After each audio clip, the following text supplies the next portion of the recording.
jedna lijepa godina, izazovna, puna novih stvari i puna dobrih rezultata, dobrih utakmica.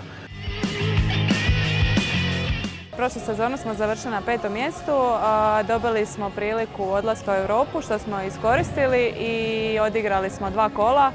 Prvo kolo smo igrali protiv turske ekipe, to smo prošli. Jedna jako zanimljiva borbena utakmica koja je bila u Dugom Selu, popraćena velikim brojem navijača.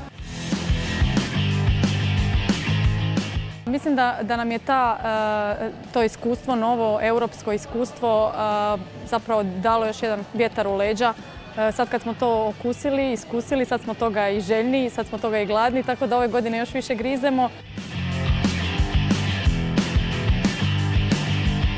Ono što je bilo najbolje od svega, to je taj novi izazov, iskorak u Europu. Mi smo prvi puta sad igrali u Europi i evo ga, sad ću opet odmah potvrditi, ako nas se ukaže prilika, ići ćemo ponovno.